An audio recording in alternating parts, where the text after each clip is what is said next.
जी बिल्कुल, 90 रोज़ के अंदर इलेक्शन करवाने का ये शेड्यूल है और गुज़श्ता रोज़ सदर की जानिब से ये 30 अप्रैल को इंतखाबात करवाने की जो डेट दे दी गई है, उसके बाद जो है दीगर शहरों की तरह पत्तों की तहसील में भी जो है वो तैयारियां जो है वो पकड़ ली गई हैं। तहसील में जो रुकने पंजाब असम्बली के सीट्स पर खड़े उम्मीदवाराना है, उन्होंने जो है वो अपनी मुलाकातों का सिलसिला तेज़ कर दिया है। इस हवाले से गुफ्तगू कर लेते हैं, मेरे साथ मौजूद हैं पत्तों की तहसील से उम्मीदवार पंजाब असम्बली जनाब राना सिकंदर याद खान साहब। राना साहब, शुक्रिया आपके वक्त का। एक तो 15 डेट को जो है मरियम नवाज साहब पत्तों की में इधर फूलनगर में आ रही हैं, उस हवाले से आपकी क्या तैयारियां, और आप इलेक्शन लड़ने जा रहे हैं उम्मीदवार बनाए पंजाब असम्बली, तो क्या तैयारियां आपकी 90 दिन के अंदर इलेक्शन होने जा रहा है? बिस्मिल्लाहिर्रहमानिर्रहीम जी। As a political worker, coming to your question number one कि इलेक्शन की क्या तैयारियां हैं, तो मैं ये बताना चाहता हूँ कि हम आवाम के अंदर रहते हैं 5 साल, और ये मेरा अपना पर्सनल ओपिनियन है कि इलेक्शन विद इन 90 डेज होना चाहिए। कॉन्स्टिट्यूशन को ब्रेक नहीं होना चाहिए। जितने भी इश्यूज हैं अवाम के अंदर जाकर रिजॉल्व करें। अवाम से डरने वाला आदमी कभी सियासतदान नहीं कहला सकता।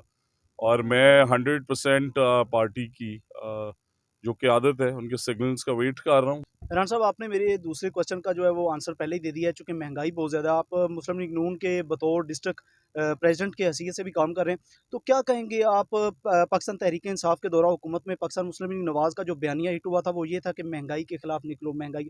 अब जो पाकिस्तान मुस्लिम लीग नवाज़ की हुकूमत चल रही है और इसके अंदर महंगाई एक बहुत ज़्यादा, वहाँ से वो पीटीआई दौर के अंदर बहुत कम थी, जो कि अब बहुत ज़्यादा हो चुकी है। तो क्या कहेंगे इस हवाले से, ये बयानिया आपका लूज़ नहीं हुआ, वोट बैंक कम नहीं हुआ इस हवाले से? देखिए, मेरी गुजारिश ये है कि नंबर वन, पीटीआई के दौर में ये काम नहीं हुए थे। पीटीआई ने पाकिस्तान की तारीख के सबसे ज़्यादा कर्जे लिए हैं, $24 billion in I don't know वो किधर है, ना कोई मोटरवे बनवाई है और ना कोई पावर प्लांट्स लगाए हैं। तो राना साहब, लास्ट में ये कि हमारा ये न्यूज़ चैनल जो है वॉइस न्यूज़, अल्हम्दुलिल्लाह जो चंद ही हफ्ते कबल जो है लॉन्च हुआ है, और अभी तक वो पाकिस्तान के बेहतरीन सैटेलाइट न्यूज़ चैनल्स में एक जाना जा रहा है।